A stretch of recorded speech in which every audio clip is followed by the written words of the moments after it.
Չէ, իսկապես,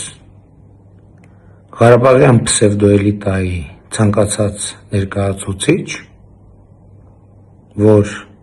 խոսում է իբր 5000 զոհի մասին, ներառյալ դիմակավոր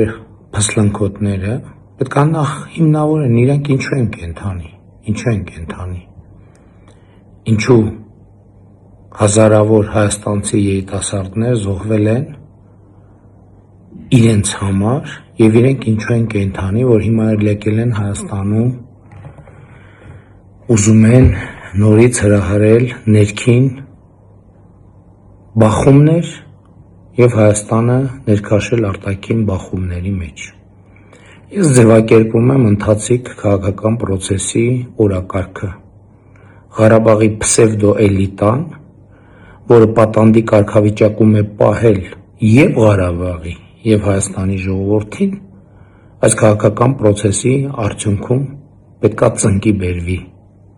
Խոսքը պատերազմի եռագլուխ կուսակցության մասին է,